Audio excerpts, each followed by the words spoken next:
رفاعت بن رافع رضی اللہ تعالیٰ عنہ کا بیان ہے کہ میں اپنے بھائی جلاد بن رافع کے ساتھ جنگ بدر میں ایک اونٹ پر سوار تھا۔ جب ہم میدان بدر میں پہنچے تو ہمارا اونٹ بیمار ہو گیا۔ میرے بھائی نے منت مانی کہ اے خدا، اگر اس جنگ میں فتح ہوئی تو مدینہ پہنچ کر اس اونٹ کو قربان کر دوں گا۔ اچانک رسول اللہ صلی اللہ علیہ وسلم کا ہمارے پاس سے گزر ہوا، ہمیں دیکھ کر رک گئے، پانی منگوایا، وضو فرمایا اور کلی کی، اور فرمایا اونٹ کا منہ کھولو۔ ہم نے منہ کھولا تو آپ نے اونٹ کے منہ میں وضو کا استعمال پانی انڈھیل دیا، پھر اس کے سر، گردن، کوہان اور دم پر چھینٹے مارے اور ہمیں سوار ہونے کے لیے کہا۔ وہ اونٹ ہمیں اٹھا کر خوب دوڑنے لگا۔ جو ہی ہم بدر سے لوٹے، میرے بھائی نے اونٹ ذبح کر کے اربا میں تقسیم کر۔ میدان بدر میں جنگ شروع ہونے سے پہلے ہی حضور صلی اللہ علیہ وسلم نے ان جگہوں کی نشاندہی فرما دی تھی جہاں بیشتر کافر کا قتل مقدر ہو چکا تھا۔ آپ صلی اللہ علیہ وسلم نے ہاتھ کے اشارے سے فرمایا، یہاں فلاں ہلاک ہوگا، یہاں فلاں ہلاک ہوگا۔ آپ صلی اللہ علیہ وسلم نے جن جن مقامات کی نشاندہی کی، انہی مقتولین کی لاشیں دیکھی گئیں۔ امیر المومنین حضرت عمر فاروق عظیم رضی اللہ تعالی عنہ نے کہا، خدا کی قسم، اللہ نے اپنے رسول کو حق پر بھیجا ہے۔ جو خط اور لکیریں کھینچی گئی تھیں بالکل ویسا ہی ہوا۔ حضرت علی رضی اللہ تعالیٰ عنہ فرماتے ہیں، جب ہم مدینے پہنچے تو رسول اللہ صلی اللہ علیہ وسلم نے میدان بدر کی خبر دریافت کی، یعنی کون کہاں قتل ہوا ہے۔ جب مشرکین مکہ میدان بدر میں پہنچے تو ان کے نوجوان کی ایک جماعت پیچھے رہ گئی اور وہ مکہ میں چاندنی رات میں شیر گوئی اور شیر بازی کرتے رہے۔ اچانک انہیں ایک آواز سنائی دی کہ کوئی شخص نزدیک ہو کر شعر پڑھ رہا ہے، جس کا مضمون اہل سلام کی فتح پر مشتمل تھا۔ جب نوجوان نے اس آواز کا پیچھا کیا تو کچھ نشان نہ ملا۔ وہ بہت دہشت زدہ ہوئے۔ مقام ہجرہ پر واپس آئے تو ایک جماعت سے صورتحال دریافت کرنے لگے، مگر ایک روز بعد جب مشرکین نے مکہ کو شکست ہوئی تو ان کی خبر کی تصدیق ہو گئی۔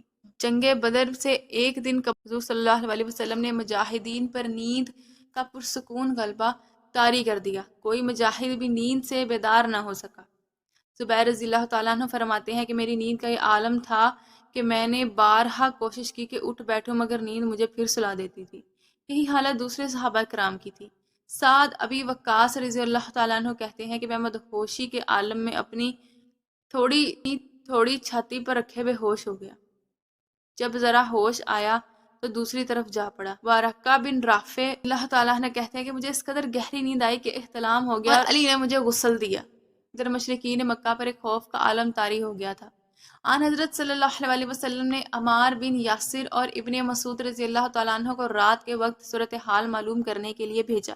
انہوں نے آ کر بتایا کہ مشرکین مکہ پر اس قدر خوف ہے کہ اگر ان کا گھوڑا انہناتا ہے تو منہ پر مارتے ہیں۔ میدان بدر میں ملائکہ نصرت خداوندی کی شکل میں ظاہر ہوئے۔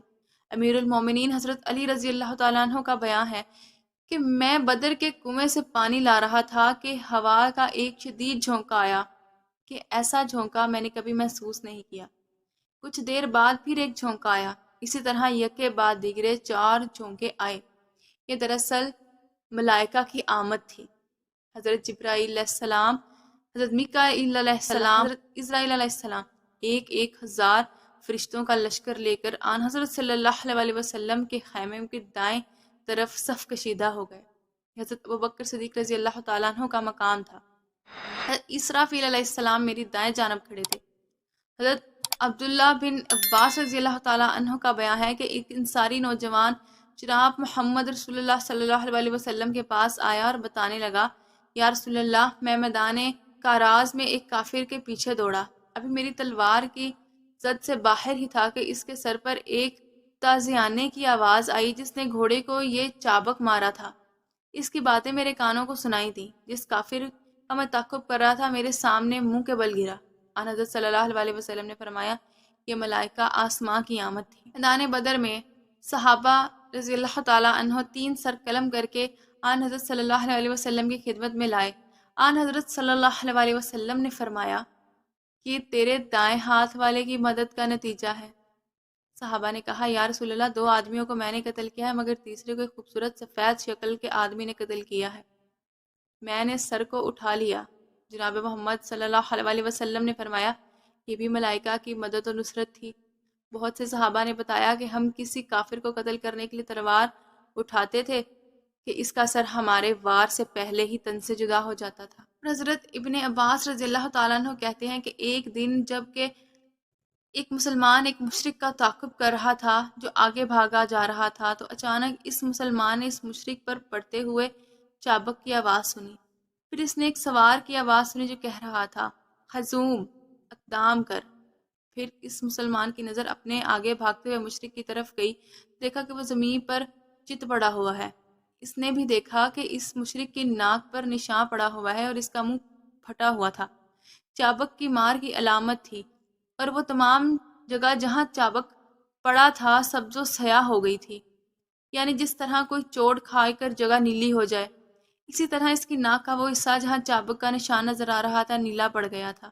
چنانچہ وہ ان ساری مسلمان آن حضرت صلی اللہ علیہ وسلم کے پاس آیا تو آپ صلی اللہ علیہ وسلم سے یہ سارا واقعہ بیان کیا۔